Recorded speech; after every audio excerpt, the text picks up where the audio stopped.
70년 된 거대한 공룡이 스스로 자기 뼈를 부수고 가죽을 벗겨내는 모습 혹시 상상해 보신 적 있으세요? 정말 상상만 해도 고통스러운데요. 그렇죠. 가장 고통스러운 탈피를 통해서 완전히 다른 존재로 거듭나려는 몸부림.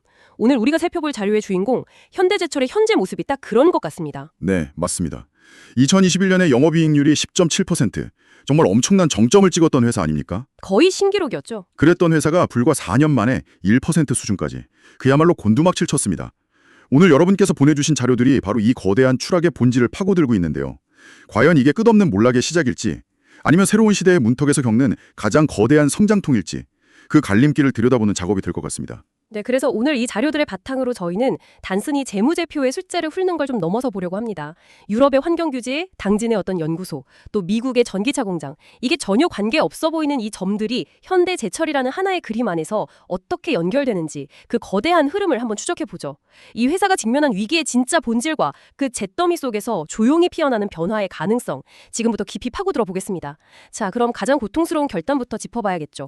먼저 숫자로 확인되는 실패입니다. 앞서 말씀드린 대로 영업이익률이 10.7%에서 1%로 급락했는데 자료에 따르면 범위는 명확해요. 네, 두 가지죠. 국내 건설 경기는 얼어붙었고 중국산 저가 철강제는 계속 밀려 들어오고 한때는 회사의 자랑이었던 그 18조 원짜리 거대한 용광로 설비가 가동률이 떨어지니까 이게 고스란히 고정비 폭탄이 돼서 돌아온 상황이잖아요. 맞습니다. 바로 그 지점에서 회사가 키친싱크, 그야말로 극약 처방을 내립니다. 빵 1공장 폐쇄 같은 그런 부실 자산을 싹 다 긁어 모아서요.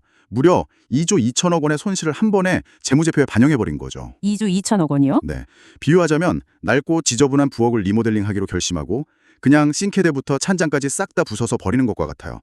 일단 다 드러내고 엄청난 비용을 치르면서 바닥부터 새로 시작하겠다는 아주 고통스러운 결정이었습니다. 잠시만요. 그걸 단순히 청소라고만 볼 수 있을까요? 저는 좀 다른 의심이 드는데요. 어떤 점이죠? 2조 2천억 원이라는 엄청난 손실을 한 번에 터뜨린다. 이건 혹시 부실을 감추는 분식회계의 정반대. 그러니까 실적을 일부러 더 나쁘게 보이게 만들어서 다음 해의 실적이 좋아 보이게 하려는 이른바 역분식은 아닐까요? 그럴 가능성도 있죠. 특히 포항 공장을 아예 폐소했다는 건 생산 능력, 즉 캐파를 영구적으로 포기했다는 건데 이건 회복이 불가능한 손실로 봐야 하는 거 아니에요? 굉장히 중요한 지적입니다. 맞아요. 비효율적인 설비를 정리하면 남은 설비의 가동률 수치는 자연스럽게 올라가는 그런 착시 효과가 있죠. 그렇죠. 그리고 말씀하신 대로 절대적인 생산량 축소는 분명 양날의 검입니다. 하지만 핵심은 바로 여기서부터 시작돼요. 회사의 전략이 얼마나 많이 만드느냐의 싸움에서 줄어든 공장에서 얼마나 더 비싼 제품을 만들어 파느냐의 싸움으로 완전히 전환됐다는 신호탄이기 때문입니다. 더 비싼 제품이라? 그게 말처럼 쉽나요? 철광이라는 게 결국 원자재 기반의 범용제 성격이 강한데 갑자기 비싸게 팔 수 있는 제품이 하늘에서 뚝 떨어지는 것도 아니고요. 바로 그 시점. 모두가 2.2조 원이라는 충격적인 손실 규모에만 주목하고 있을 때 당진연구소의 하이큐브라는 파일럿 라인에서는 정말 조용한 혁명이 일어나고 있었습니다. 하이큐브요? 네, 고철을 녹이는 전기로에서 자동차 외판에 쓸 수 있는 아주 깨끗한 고순도 쇳물을 무려 95%라는 높은 수율로 뽑아낸 데 성공한 겁니다. 전기로에서 자동차 강판을요?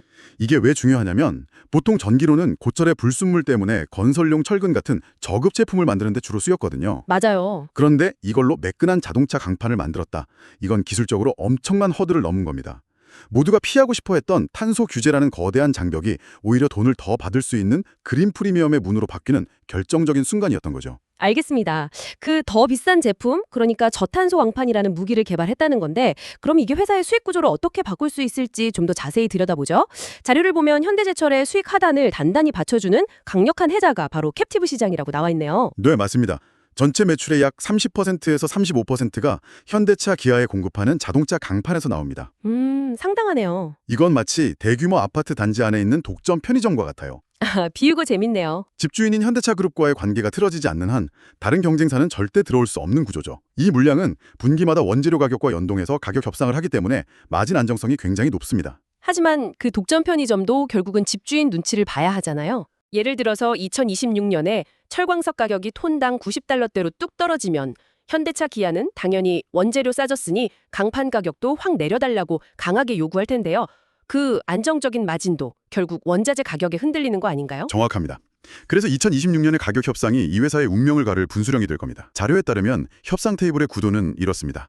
현대제철은 원자재 가격 하락분을 일부 양보해서 가격을 낮춰주는 대신 아까 말씀드린 저탄소 강판, 하이코스틸의 가치를 인정해달라. 아, 즉, 그린 프리미엄을 가격에 반영해달라고 요구할 겁니다. 바로 여기서부터가 정말 흥미로운 지점입니다. 어떤 점에서 말이죠? 지금부터 서로 전혀 관계없어 보이는 세 가지 점을 하나로 이어보겠습니다. 듣다 보면 이 회사가 달리 보이기 시작할 겁니다. 네, 궁금하네요. 첫 번째 점, 유럽에서 CBAM, 즉 탄소 국경 조정 제도가 본격 시행됩니다. 아, 그 탄소세. 네, 이거 쉽게 풀면 앞으로 유럽의 자동차 회사가 한국산 철강을 수입할 때 그 철강을 만드는 과정에서 나온 탄소 배출량만큼 탄소 티켓을 사서 세금처럼 내야 한다는 뜻이에요. 탄소를 많이 뿜는 철강일수록 비싼 티켓을 더 많이 사야 하니 사실상 수입 장벽이 생기는 거죠. 네, 그건 글로벌 제조업의 큰 흐름이니까요. 결국 친환경 제품이 아니면 수출하기 어려워진다는 신호고요. 두 번째 점입니다. 현대제철은 이미 기존 고로 제품보다 탄소 배출을 20% 줄인 하이코스틸 개발을 끝냈고 심지어 폭스바겐이나 스텔란티스 같은 유럽 완성차 업체에 이미 공급을 시작했습니다. 벌써요? 네. 유럽의 규제가 시작되기도 전에 그 규제를 피할 수 있는 제품을 손에 쥐고 있었던 거죠. 유럽의 규제라는 잠재적 위협에 미리 대응할 제품을 갖고 있었다는 거군요. 마지막 세 번째는 뭔가요? 마지막 점은 미국 조지아입니다. 조지아? 네, 현대차 그룹의 전기차 전용 공장이 여기서 본격적으로 가동됩니다. 그런데 현대제철은 바로 그 공장 바로 옆에 연간 12만 톤 규모의 강판 가공센터, 즉 SSC를 이미 갖고 있습니다. SSC요? 네, 이 SSC라는 건 거대한 철강 코일을 자동차 조립 라인에 바로 투입할 수 있도록 자르고 모장을 만드는 일종의 철강 재단소 같은 곳이에요. 아하. 즉, 현대차의 미국 전기차 생산이 늘어나는 과실을 독점적으로 가장 효율적으로 받아먹을 수 있는 구조를 완성해 둔 겁니다. 잠깐만요. 지금 말씀하신 그 세 가지를 연결하면 유럽의 탄소 규제, 그걸 피할 수 있는 신제품, 그리고 미국 전기차 공장 바로 옆에 공급기지. 이게 다 따로 노는 얘기가 아니라는 말씀이시잖아요. 맞습니다. 이걸 다 엮으면 도대체 현대제철이 뭐가 되는 건가요? 그냥 철강회사는 아닌 것 같은데요? 바로 그겁니다. 바로 그 깨달음의 순간이에요. 시장은 아직 이 회사를 PBR 0.22배 수준의 낡은 철강사로 보고 있어요. PBR 0.22배면 정말 낮네요. 네, 쉽게 말해 이 회사가 가진 공장, 땅 같은 모든 자산을 장부 가격 그대로 다 팔아도 현재 시가총액의 4, 5배는 된다는 뜻입니다. 그만큼 시장이 미래가 없다고 보고 극심하게 저평가하고 있는 거죠. 하지만 하이코스틸이 유럽과 북미에서 본격적으로 그린 프리미엄을 받고 팔리기 시작하는 순간 이 회사를 평가하는 방정식 자체가 달라질 수 있습니다. 아, 더 이상 낡은 철강사가 아니라 현대차 그룹의 글로벌 전기차 전환을 뒷받침하는 그린 모빌리티 인프라 자산으로 봐야 한다는 거죠. 정말 흥미로운 관점이네요. 근데 그건 아직은 가능성 단계의 이야기잖아요. 그런 움직임에 대한 구체적인 신호 같은 게 있었나요? 있었습니다. 대부분의 사람들이 그냥 지나치는 곳에 숨어 있었죠. 지난 분기 공시자료 주석에 맨 마지막 줄을 보면 하이코스틸 양산 준비 완료라는 문구가 아주 작게 들어가 있었습니다. 아, 그런 게 있었어요? 네, 이게 뭘 의미하냐면 2026년 1분기부터 이 제품이 유럽 완성체 업체에 본격적으로 납품되기 시작한다는 공식적인 신호입니다. 아하. 일반 강판보다 7%에서 15% 더 비싼 가격으로 말이죠. 톤당 $80에서 $150의 프리미엄이 붙는다는 계산이 나옵니다. 알겠습니다. 그 그린 프리미엄이 이 모든 변화의 열쇠라는 건 이해했습니다. 하지만 바로 그 지점에서 또 다른 거대한 리스크가 보입니다. 네, 아까 그 모든 기술의 핵심이 고철을 녹이는 전기로라고 하셨잖아요. 맞습니다. 그런데 한국의 전력 요금은 계속 오르고 있죠. 자료에도 전력비가 1원 오를 때마다 연간 100억 원의 원가 부담이 생긴다고 나와 있는데 이건 정말 심각한 아킬레스건 아닌가요? 네, 그게 가장 큰 문제죠. 그린 프리미엄이 톤당 $150라고 해도 그건 유럽에서나 받을 수 있는 돈이지. 당장 국내 전기료가 올라서 건설용 철근에서 손해보는 건 현실이잖아요. 먼 미래의 수익으로 현재의 손실을 메꿀 수 있다는 건 너무 낙관적인 개선 아닐까요? 또 한 번 핵심을 짚으셨네요. 아주 현실적인 질문이고 그게 이 회사가 넘어야 할 가장 큰 허들 중 하나인 것도 맞습니다. 그렇죠. 전력비 인상은 분명하고도 실제적인 위협이죠. 하지만 계상을 한번 해보죠. 아까 말씀드린 그린 프리미엄이 톤당 $80에서 $150입니다. 네, 현재 환율로 약 10만 원에서 20만 원이죠. 이 프리미엄이 전력비 상승이라는 비용을 흡수하고도 남는 구조를 만들 수 있다는 계산이 나옵니다. 아, 상쇄가 가능하다. 네, 즉 전기료라는 기술이 전기료 인상이라는 독을 품고 있는 건 맞지만 동시에 저탄소 프리미엄이라는 강력한 해독제를 함께 갖고 있는 셈입니다. 물론 이 해독제가 독보다 강하다는 걸 숫자로 증명해야 하는 숙제가 남아있죠. 그렇군요. 그럼 이제 마지막으로 이 낙관적인 시나리오를 위협하는 현실적인 리스크들을 하나씩 체계적으로 검증해 보겠습니다. 첫 번째는 방금 말씀하신 전력요금, 두 번째는 영원한 숙제인 중국발 공급 압력, 그리고 세 번째는 여전히 안개 속인 건설 경기, 이 세 가지를 어떻게 봐야 할까요? 하나씩 데이터로 분석해보죠. 먼저 전력요금. 특히 2026년 2월부터 시행된 야간 전기료 인상은 건설용 봉영광 부문의 직격탄입니다. 아, 심야 전기가 비싸져서? 맞습니다. 24시간 연속으로 돌아가는 전기로 특성상 값싼 심야 전기를 주로 쓰는데 그 요금이 올갔으니까요. 이 원가 상승분을 건설사에 제대로 전가하지 못하면 봉영광 부문은 단기적으로 마이너스 이익 구조에서 벗어나기 어렵습니다. 결국 자동차 강판에서 벌어들이는 그린 프리미엄이 이쪽의 손실을 얼마나 상쇄해 주느냐가 2026년 전체 실적을 결정하는 관건이 될 겁니다. 중국 리스크는 어떻습니까? 반덤핑 관세 덕분에 예전만큼은 아니라는 분석도 있던데요. 이것도 양날의 검입니다. 말씀하신 대로 반덤핑 관세 덕분에 저가의 중국산 철근 같은 물량 수입이 20%가량 줄면서 내수 가격을 방어하는 효과가 있었습니다. 네, 그건 다행이네요. 하지만 진짜 위협은 다른 곳에서 오고 있어요. 중국 기업들이 이제 저가 물량 대신 우리와 경쟁하는 고부가 가치 제품으로 수출 품목을 전환하기 시작했다는 점입니다. 홍보해야 하는 숙제가 남았다는 뜻입니다. 우리의 해자가 얼마나 깊은지 시험대에 오르는 거죠. 마지막으로 건설 경기입니다. 매출의 22.8%나 차지하는 만큼 이 부분이 살아나지 않으면 전체 실적 개선에 한계가 있을 텐데요. 그렇습니다. 금리 인하가 시장의 기대보다 계속 늦어지면 이 부문의 본격적인 회복도 2026년 하반기로 밀릴 수 있습니다. 최근 회사가 1,000억 원 규모의 자사주 소각을 발표하긴 했지만 이건 전체 시가총액의 2.1%에 불과합니다. 2.1%면 좀 부족하네요. 네, 아까 말씀드린 PBR 0.22배 수준의 극심한 저평가를 해소하고 시장의 의구심을 완전히 씻어내기엔 아직 부족한 규모라고 볼 수 있죠. 자, 그럼 이 모든 불확실성 속에서 우리가 이 회사의 구조적 변곡점에 정말로 왔다고 판단할 수 있는 결정적인 신호는 뭘까요? 어떤 숫자를 보면 아, 이제 현대제철은 완전히 다른 회사가 됐구나라고 확신할 수 있을까요? 아주 중요한 질문입니다.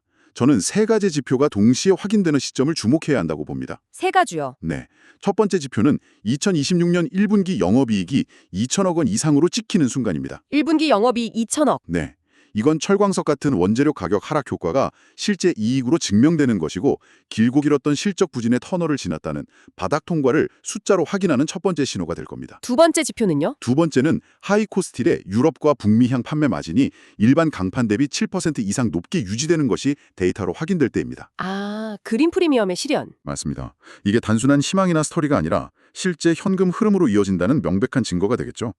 회사가 단순 소재사에서 저탄소 솔루션 기업으로 가치를 재평가받을 수 있다는 가능성을 열어주는 겁니다. 마지막 세 번째 지표는 무엇입니까? 미국 루이지애나 전기료 공장 착공이 가시화될 때입니다. 루이지애나 공장이요? 네, 연간 270만 톤 규모로 2029년 생산을 목표로 하는 이 거대 프로젝트가 현실화된다는 것은 현대차 그룹의 글로벌 공급망 내에서 이 회사의 역할과 위상이 완전히 바뀐다는 것을 의미합니다. 미국의 IRA 즉 인플레이션 감축법의 수혜를 직접 받고 유럽의 CBM 규제는 우회하면서 동시에 물류비까지 절감하는 그야말로 세 마리 토끼를 동시에 잡는 결정적인 한 수가 될 수 있습니다. 오늘 저희가 분석한 자료들을 종합해보면 현대제철은 지금 고통스러운 체질 개선의 끝과 새로운 산업 패러다임의 입구라는 두 갈래 길에 동시에 서 있는 것처럼 보이네요. 그렇습니다. 2조 2천억 원의 부실을 한 번에 털어내는 외과수술 같은 과감함, 18조 원에 달하는 낡은 용광로 설비를 저탄소 전기로 중심으로 전환하는 기술적 움직임, 그리고 북미 시장을 직접 공략해 글로벌 공급망의 핵심이 되려는 거대한 전략적 행보, 이 세 가지 움직임이 서로 톱니바퀴처럼 맞물려 돌아가기 시작했습니다. 오늘 여러분께서 제공해주신 자료를 통해 우리는 이 거대한 변화의 신호들을 함께 추적해봤습니다. 앞서 제시된 세 가지 지표, 즉 1분기 실적, 그린 프리미엄 마진, 그리고 북미 공장의 가시성, 이 지표들이 실제로 데이터로 확인되는 순간 이 회사를 둘러싼 펀더멘탈 방정식은 완전히 새로운 국면으로 접어들게 될 겁니다. 지금 나타나고 있는 이 희미한 변화의 신호들을 어떻게 해석하고 연결할 것인가? 그 판단은 이제 각자의 몫으로 남겨두겠습니다.